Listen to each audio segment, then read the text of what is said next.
Hello, कैसे हो दोस्तों। आज मैं बैठा था तो ये पुलिस की भर्ती आ रही है, इस पर विचार करने लगा। कुछ बच्चे हैं, होशियार बच्चे तो देखो निकल ही जाते हैं।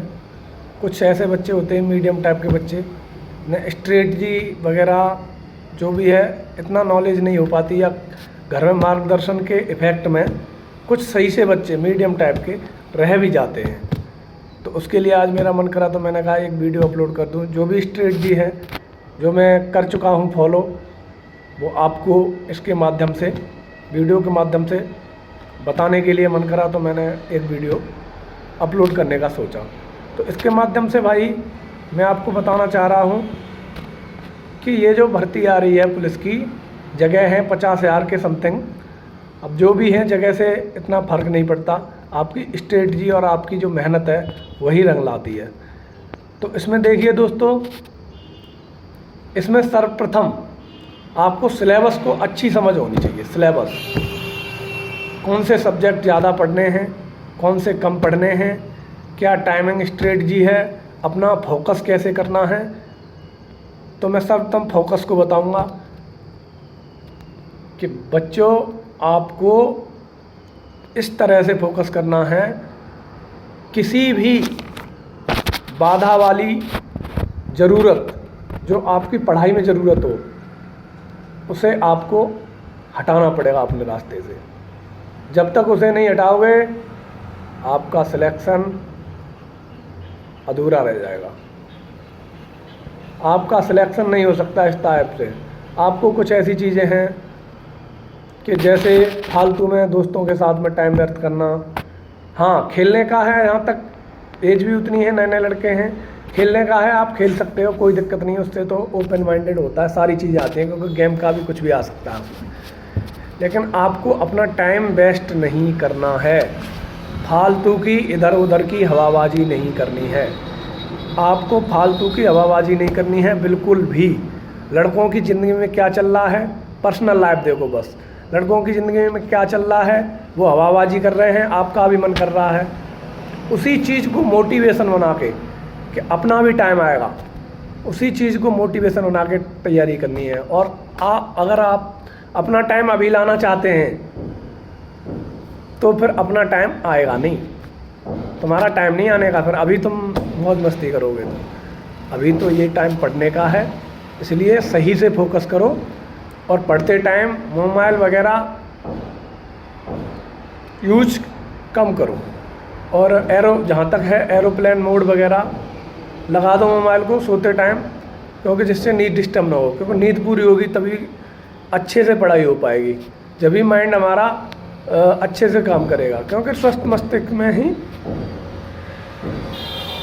ठीक है, ज्ञान बढ़ता है, वरना नहीं बढ़ता। दूसरा है कैसे पढ़ना है सिलेबस को। तो देखो भाई, मैं अगर हिंदी का सर्वप्रथम उठाऊँ, 4 सब्जेक्ट होते हैं, हिंदी का उठाऊँ सर्वप्रथम, हिंदी, जीएस और आपका गणित और रीजनिंग।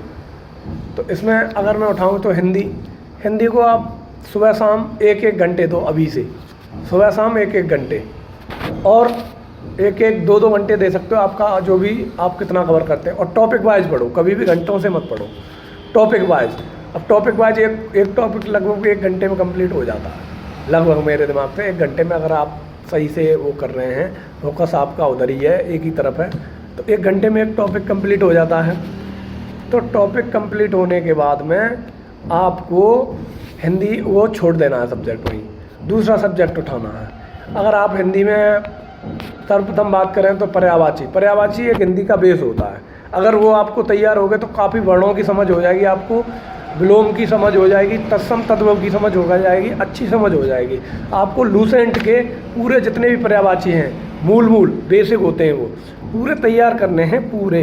अगर उनको आप पूरा कर लेते हो तो आपका बेस मजबूत हो जाएगा, जिससे आपको कॉन्फिडेंस आएगा। और एक तरह से रटे हुए होने चाहिए। बाकी के अदर एक्स्ट्रा मिलते हैं उसके अलावा, लूसेंट के अलावा, जैसे उसका है वायु का, अगर उसमें जो दिए हैं लूसेंट में, उससे भी अलग 1-2 मिलते हैं, तो उसी लूसेंट में अपनी कच्ची पेन से या उससे आप नोट कर लें आगे, उसी के आगे, जिससे क्या है। और एक राह में याद करें, जिससे राह बनती जाए, जैसे आपका है कमल का क्या है, अरविंद, जलेज, पंकज, सरोज, नलिन, कुबलय, ऐसे करके मतलब राह से याद करने, इससे याद।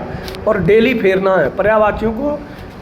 जैसे 10 कर लिए तुमने तैयार, 10 को आगे जब बढ़ोगे, जब पीछे पहले उन्हें रिवाइज करो, उसके बाद आगे का याद करने लगो। डेली का यही रूटीन रहेगा। अगले 10, फिर पीछे के 20 रिवाइज करने, फिर अगले 10, पीछे के 30 रिवाइज करने, उसके बाद अगले 10, ऐसे करके करना है आपको रूटीन। और इसमें अगर हिंदी आपने कर ली, उसके बाद में आप कंसेप्ट वाले कुछ क्वेश्चन होंगे, उन्हें बाद में भी कर सकते हो। जैसे आपका हो गया विशेषण है, सर्वनाम है, संज्ञा है, क्रिया विशेषण है, अव्यय है, ये मेन टॉपिक हैं। उसके बाद में आप ये जो है समास वगैरह, संधि, हाँ संधि भी अभी करने का टॉपिक है, समास वगैरह बाद में कर सकते हो तुम। और दोहा, छंद, और ये शुद्ध वर्ण, ये आपको देख के चलने हैं। संकर वर्ण जो शब्द होते हैं, देशज शब्द है, विदेशज है, ये सारे रटने हैं। जैसे अब देशज है, तो देशज में ये थैला वगैरह आ जाते हैं, खिचड़ी वगैरह, तो ये सारे आपको रटने हैं अभी से अपनी, और अपनी दैनिक लाइफ के हिसाब से रटने हैं, ना कि वैसे आप सोचो कि ऐसे रटना है। दैनिक लाइफ के हिसाब से कि अरे ये तो हम रोज़ यूज करते हैं, तो यही वर्ड है, ऐसे करके आपको यूज करना है। दूसरी बात है आपकी हिंदी के बाद आती है आपकी GS, UP GS कंटिन्यू, सुबह शाम 2-2 घंटे UP GS ज़रूर लगाओ। सुबह उठते ही अपने बिस्तर में फ्रेश होके और अपना वही रख लो, और 2 घंटे उसे रट डालो। UP GS का काफ़ी अच्छा पोर्शन आता है, क्योंकि यहाँ तक है जो उसमें GS आती है, चाहे मुगल काल से हिस्ट्री आए या और कुछ टॉपिक हो, जनगणना आधारित क्वेश्चन आए, तो सारे UP GS से फंस जाते हैं। कुल मिला के ये है, उसी लेवल का आता है, तो उससे एक आपको कॉन्फिडेंस भी मिलता है और आपका स्कोर अच्छा हो पाएगा इससे।